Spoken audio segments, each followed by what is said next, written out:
Kjo është sfidë për cilën njeriu e pret zërin e nënës, e cila çdo ditë si bilbil këndon në shtëpi, por ajo më nuk është. Pret birin, bijen, djalin, vllaun, motrën, pret shokun i cili don një ditë përgjigjet. Ndoshta do të përgjigjet, po në realitet ai nuk ekziston sepse ai tani ka vdekur. Vin ata të shtëpisë për ta zgju sip te kush përgjigje. 1, 2, 3, 4, 5 pritën, tentuni, gjushin derës, hiç. E rëndësishme në fund fare është përthyn derën. E gjetën kompjuterin ndez dhe thanë, më mirë mos ta kishim shpërthy derën, mos ta kishim gjetë kompjuterin ndez. Nëse dikush do të kishte shpëtuar nga vdekja, do të kishin shpëtuar pejgamberët. Nëse dikush do të kishte shpëtuar nga vdekja, do të kishin shpëtuar mjekët, sa ata më së miri e njohin shëndetin dhe anatominë e njerit. Thot pejgamberi sallallahu alaihi wasallam, nga argumentet se është afruar dita e gjykimit, thot do të vdesin njerëzit pa ndonjë sebeb dhe shkak të madh.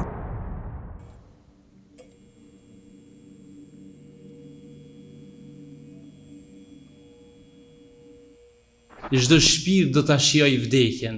Çdo shpirt i gjallë do ta shijoj momentin dhe sfidën në jetë që quhet vdekje, kur njeriu ndahet nga më të dashurit e tij apo të tjerët ndahen nga ti. Ky sfidë është ai moment kur për një çast njerëzit që kemi afër neve, që na rrethojnë të afërmit, ata nuk ekzistojnë më. Ata i merr vdekja. Ky është sfidë për cilën pret që prindit kthehet në shtëpi, por ai nuk kthehet. Kjo është sfidë për cilën njeriu e pret zërin e nënës, e cila çdo ditë si bilbil këndon në shtëpi, por ajo më nuk është. Pret birin, bijen, djalin, vllaun, motrën, pret shokun i cili don një ditë përgjigjet. Ndoshta do të përgjigjet, po në realitet ai nuk ekziston sepse ai tani ka vdekur.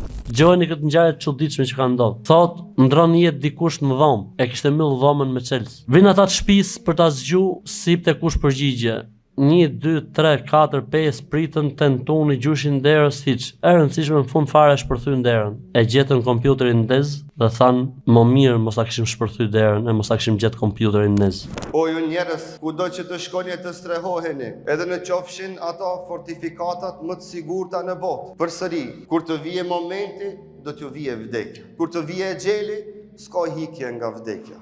Kjo na e bën me dije se nëse dikush do të kishte shpëtuar nga vdekja, do të kishin shpëtuar pejgamberët. Nëse dikush do të kishte shpëtuar nga vdekja, do të kishin shpëtuar mjekët, sa ata më së miri e njohin shëndetin dhe anatominë e njeriut. Nëse do të kishin shpëtuar nga vdekja, do të kishin shpëtuar kryetarët e shteteve që i kanë fortifikatat më të sigurume në botë. Nëse do të kishte shpëtuar dikush nga vdekja, do të kishin blerë me parë jetën të pasurit, ama sa ata nuk mundën. Thot pejgamberi sallallahu alaihi wasallam, përmendja shumë, cilin me përmend një punë që mundet me na ndodh edhe që ti prish krejt matematikat, edhe ta prish kënaqësinë.